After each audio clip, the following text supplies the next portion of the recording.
आप देख रहे हैं महाराष्ट्र न्यूज चैनल और ऐसी ही न्यूज को देखने के लिए देखते रहे महाराष्ट्र न्यूज चैनल सदा सच के साथ। दिव्यांग महिला संघमित्रा ढोके न्याय के लिए अपनाएगी आंदोलन का रास्ता। सेवानिवृत्ति को बचे 16 दिन बावजूद पदोन्नति के नाम पर मिल रहा आश्वासन। संघमित्रा ढोके को अन्याय मुक्त किया जाए और तत्काल पदोन्नति दी जाए। जो इस मांग को लेकर कास्ट्राइब फेडरेशन 14 जुलाई से जिलाधिकारी कार्यालय के सामने आमरण अनशन पर बैठने की तैयारी में थी, लेकिन सरकारी नुमाइंदों ने उन्हें 4 दिन की मोहलत मांगकर उनके इस मसले पर सकारात्मक प्रतिक्रिया देते हुए आंदोलन को स्थगन करने को कहा, जिसके बाद महाराष्ट्र शासन के नगर विकास विभाग नगर परिषद प्रशासन की विभागीय सह आयुक्त पद पर नियुक्त संघमित्रा ढोके ने अपना आंदोलन पीछे लिया, लेकिन दूसरे ही दिन उनसे कनिष्ठ पद की महिला को उनसे बड़े पद पर नियुक्ति देकर सरकार ने दोबारा उनका अपमान किया।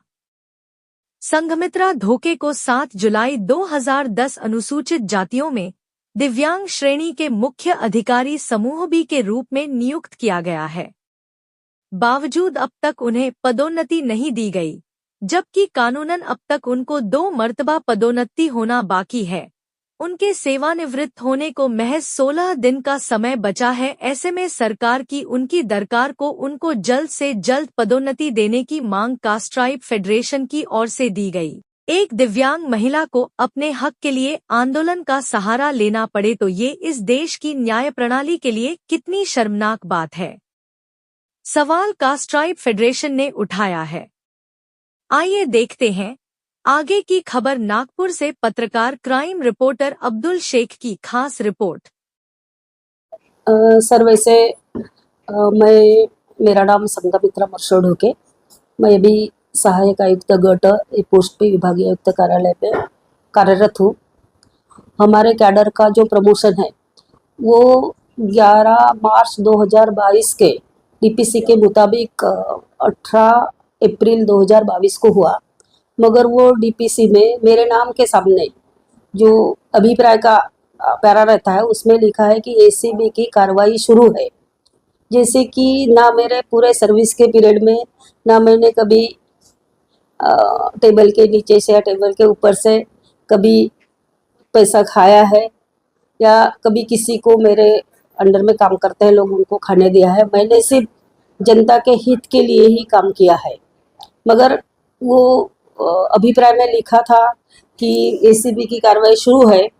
मैंने जब मुझे पता चला तब मैं मेरा पत्र व्यवहार शुरू करी तो मुझे ऐसा उसका जवाब मिला कि ये कॉपी पेस्ट हुआ है और वो उसी के वजह से मेरा उस साल में प्रमोशन बाकी रहा है।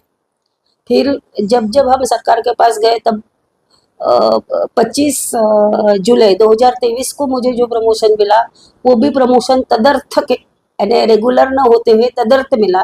तदर्थ का मतलब ऐसे होता है कि जब कोई रेगुलर अधिकारी आएगा तो हम हमारे जो ओरिजिनल पोस्ट पे है ओरिजिनल पोस्ट पे चले जाएंगे।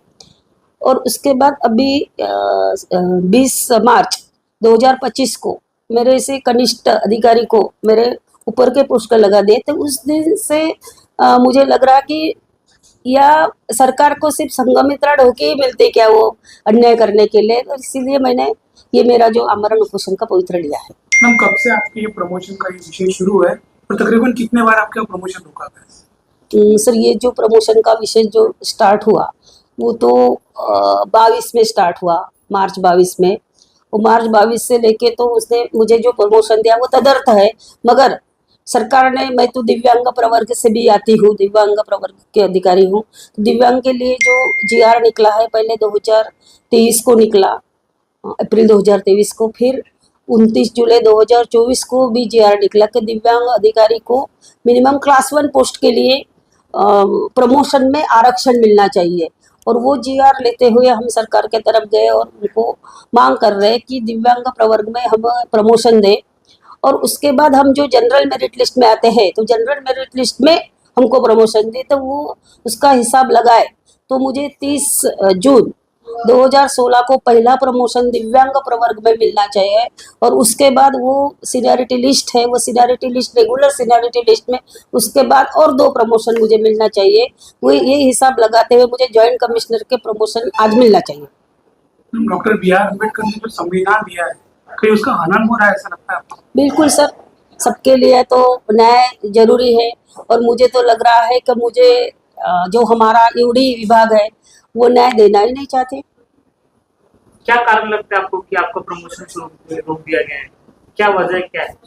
नहीं, अभी वजह तो ये बता रहे कि जब हमने कुछ किए नहीं, ना एसीबी की कार्रवाई है तो भी एसीबी लिख दिए। उसके बाद जो मुझे रेगुलर प्रमोशन देना था वो भी रेगुलर प्रमोशन नहीं दिए। उसके बाद जो मेरे कनिष्ठ अधिकारी है मेरे ऊपर वरिष्ठ अधिकारी लगा दिए। तो वो उसका कारण तो नहीं समझ में आ रहा, मगर वो जानबूझ के कर रहे हैं ऐसे मुझे लग रहा है। वो कॉपी पेस्ट, इतना बड़ा कॉपी पेस्ट तो नहीं हो सकता, उसने उसमें स्टडी करना चाहिए या ये बार बार मांग कर रहे हैं। कोई मानसिकता है इस तरह से कि कास्ट फैक्टर है, तब क्या इस तरह से है? आपको लगता है कि कास्टिज्म का भी शिकार आप हो रहे हैं? मे बी उसका संभावना भी है, उसकी कास्टिज्म की संभावना नहीं है ऐसे भी नहीं बोल सकते। मैडम, आपके सेवानिवृत्ति को कितने दिन बचे हैं और अब आपकी भूमिका आगे क्या रहने वाली है? सर मेरे सेवानिवृत्ति को तो अभी तो सिर्फ 16 दिन बचे हैं। तो समझो मुझे अभी मैं 21 तारीख से मैंने अभी मेरा अमरण उपोषण अभी तो फिलहाल स्थगित की थी। आज से ही मेरा अमरण उपोषण शुरू था, मगर सरकार ने 11 जुलाई को मुझे बोले कि वो जो आप अमरण उपोषण की भूमिका है वो थोड़ा पीछे लो ले। मैंने उसको पीछे न लेते हुए मैंने उसको स्थगित बोल दी हूँ और मैं उसके बाद 21 जुलाई 2025 से मैं और आमरण उपोषण शुरू करेंगे, ये मैंने उनको बोली हूँ। मगर ऐसे होता नहीं है अभी अगले 3-4 दिन में, तो मैं आमरण उपोषण की तो भूमिका नहीं लूंगी, मगर मैं आत्मदहन करूंगी। क्योंकि अभी मेरे जैसे ऐसे महाराष्ट्र में बहुत सारे अधिकारी हैं कि जो अपनी आवाज को बढ़ा नहीं सकते। हाँ, लेकिन मैं वो उन सबकी आवाज हूँ और वो ये आवाज सरकार तक पहुंचे कि जैसे जो भी पिछड़े हैं, वंचित लोग हैं, जो भी दबे कुचले अधिकारी है, उनको अपना जो स्ट्रेंथनिंग पावर मिले, उनको लगे कि नहीं ऐसे अन्याय अपने को होता है, तो वो हमसे प्रेरणा ले और अपने आवाज को बुलंद करें।